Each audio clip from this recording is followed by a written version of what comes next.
যে নারী রান্না করার সময় তিনটি কাজ করবে ওই নারীর কপাল খুলে যাবে।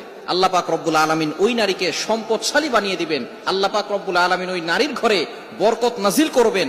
ওই নারীর ঘরে আল্লাহ পাক রব্বুল আলামিন রহমত নাজিল করবেন।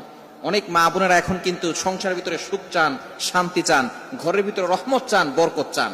বিশেষ করে যে সমস্ত নারীরা সংসারে বরকত চান তারা কিন্তু অবশ্যই এই তিনটি কাজ করবেন। দেখবেন আপনার ঘরের ভিতরে শান্তি আসবে এবং আপনার রান্না সুস্বাদু হবে এবং আপনার রান্না যারা খাবে তারাই আপনার প্রশংসা করবে। আমরা অনেকেই কিন্তু নিজের প্রশংসা শুনতে চাই এবং অনেকেই আমরা ঘরের ভিতরে বরকত চাই, রহমত চাই। এজন্য আমরা এই তিনটি কাজ করব। নাম্বার ওয়ান, এক নাম্বার হচ্ছে আপনি যখনই রান্নাঘরে প্রবেশ করবেন তখন আপনি সালাম দিবেন। মনে রাখবেন রান্নাঘরে কিন্তু চুলা আছে।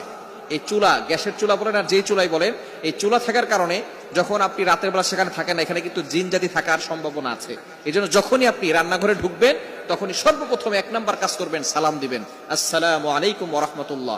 কেউ থাকুক আর না থাকুক, ঘরে যখনই প্রবেশ করবেন, যদি ঘরে কেউ নাও থাকে তারপরে সালাম দিবেন, কারণ ঘরের ভিতরে অনেক সময় শয়তান থাকে। আপনার সালাম দেওয়ার কারণে সেই শয়তান সেখান থেকে বের হয়ে যাবে। শয়তান আপনার ঘরের ভিতরে আর বসবাস করতে পারবে না, সেখান থেকে শয়তান বের হয়ে যাবে।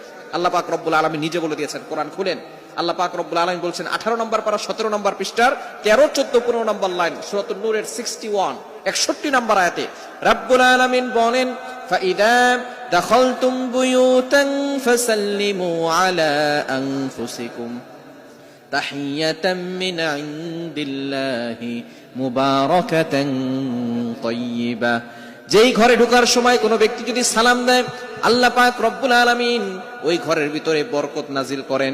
আল্লাহ পাক রব্বুল আলামিন পবিত্র রিজিক সেখানে দান করেন। এজন্য এক নম্বরে নারীরা, মা বোনরা যারা রান্নাঘরে যাবেন সর্বপ্রথম সালাম দেওয়ার দরকার আছে না নাই? মা বোনদেরকে এটা শিখিয়ে দিবেন। আপনারা বাসায়